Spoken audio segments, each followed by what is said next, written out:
जी शिक्षण या आपल्या यूट्यूब चॅनलमध्ये आपणा सर्वांचं पुनश्च एकदा सहर्ष स्वागत. राज्य सरकारी कर्मचारी विशेषतः राज्यातील शिक्षकांच्यासाठी आताच्या घडीची मोठी आनंदाची बातमी समोर आलेली आहे. महाराष्ट्र शासनाच्या शालेय शिक्षण विभागाचा अतिशय महत्त्वपूर्ण शासन निर्णय आज निर्गमित झालेला आहे. काय आहे तो शासन निर्णय आणि या शासन निर्णयाच्या अनुषंगानं राज्यातील शिक्षकांसाठी कोणती ती बातमी आहे, कोणता तो GR आहे, या संदर्भातील सविस्तर माहिती देणारा हा व्हिडिओ पाहण्यापूर्वी नेहमीप्रमाणे आपण सर्वांना एकच विनंती, व्हिडिओ शेवटपर्यंत पाहा आणि आपण जर आमच्या चॅनलवर नवीन असाल तर चॅनलला जरूर सबस्क्राईब करा. समोरील बेल आयकॉनला सुद्धा क्लिक करा जेणेकरून महत्त्वपूर्ण शासन निर्णय कर्मचारी, पेन्शनधारक, शिक्षक, शिक्षकेतर कर्मचारी, कुटुंब निवृत्ती वेतनधारकांच्यासाठी महत्त्वपूर्ण शासन निर्णय जे आहेत ते आपल्याला आपल्या यूट्यूब चॅनलवरती सर्वात अगोदर पाहावयास मिळेल. स्क्रीनवर पाहताय महाराष्ट्र शासनाच्या शालेय शिक्षण विभागाचा दिनांक 29 जुलै 2026 रोजीचा हा महत्त्वपूर्ण शासन निर्णय. जिल्हा परिषद आस्थापनेवरील शिक्षक संवर्गातून विविध पदावर पदोन्नतीसाठीची कालबद्ध कार्यपद्धती विहित करण्यासंदर्भातला महत्त्वपूर्ण शासन निर्णय आहे. राज्यातील अनेक शिक्षक या शासन निर्णयाची वाट पाहत होते आणि या संदर्भातला शासन निर्णय आज निर्गमित झालेला आहे. या अनुषंगानं असं म्हटलेलं आहे की जिल्हा परिषदेच्या आस्थापनेवरील शिक्षक संवर्गातून विस्तार अधिकारी, शिक्षण केंद्र प्रमुख, शिक्षक, मुख्याध्यापक, पदवीधर शिक्षक इत्यादी पदावर त्या पदाच्या सेवाप्रवेश नियमावलीमध्ये तरतुदीनुसार पदोन्नती देण्यात येत असते. सदर पदोन्नती ज्येष्ठता आणि पात्रता या आधारावर दिली जाते आणि माननीय सर्वोच्च न्यायालयानं महाराष्ट्र शासनाच्या प्रकरणामध्ये 1/9/2025 रोजी पारित केलेल्या शासन निर्णयानुसार TET, CET, CTET उत्तीर्ण होणं ही पदोन्नतीसाठी आवश्यक पात्रता ठरवली आहे. सामान्य प्रशासन विभागाच्या संदर्भ क्रमांक 1 येथील शासन निर्णयान्वये प्रत्येक वर्षाचा दिनांक 1 सप्टेंबर ही पदोन्नती प्रक्रिया सुरू होण्याचा दिनांक ठरवण्यात आलेला आहे आणि या आधारावर संदर्भ क्रमांक 2 अन्वये पदोन्नती संदर्भात मार्गदर्शक सूचना निर्गमित करण्यात आलेल्या आहेत.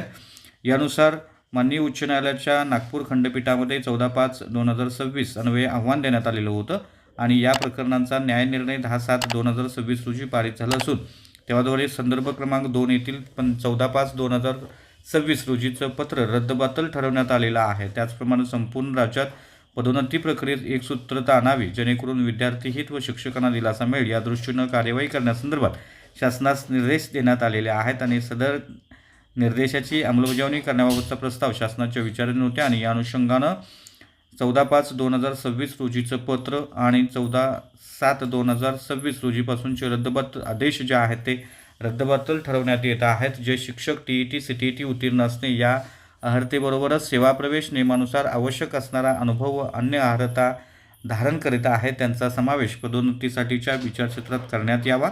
10/7/2026 पूर्वी ज्या जिल्हा परिषदांच्यामध्ये पदोन्नती प्रक्रिया पूर्ण झालेल्या आहे अशा पदोन्नत्यांना संरक्षण देण्यात येत आहे. ज्या ठिकाणी पदोन्नती आदेश निर्गमित झालेले आहेत त्या ठिकाणची पदोन्नती प्रक्रिया पूर्ण झालेली आहे असं समजण्यात यावं.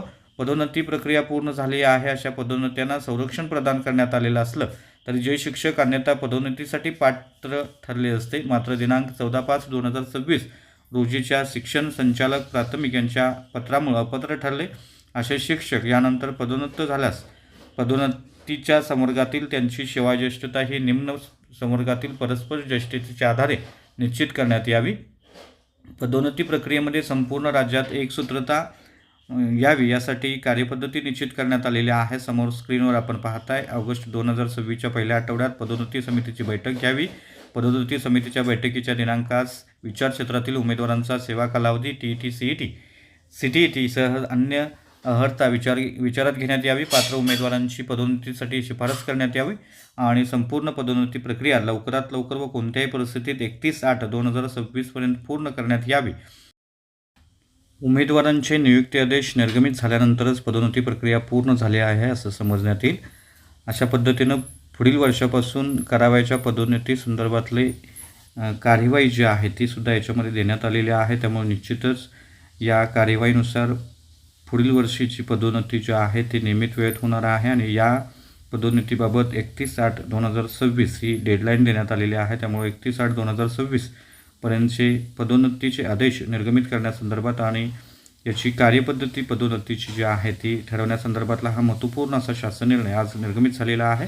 सविस्तर शासन निर्णय आपण स्क्रीन पॉज करून पाहू शकताय किंवा डिस्क्रिप्शन बॉक्समध्ये याची लिंक मी टाकतोय त्या लिंकवर जाऊन आपण सविस्तर हा शासन निर्णय डाउनलोड करून सविस्तर माहिती देखील घेऊ शकताय. त्यामुळे निश्चितच हा महत्त्वपूर्ण असा व्हिडिओ होता. अशाच महत्त्वपूर्ण व्हिडिओंच्यासाठी रोजच्या महत्त्वपूर्ण शासन निर्णयासाठी चॅनलला जरूर सबस्क्राईब करा. व्हिडिओ आवडल्यास लाईक करा, शेअर करा.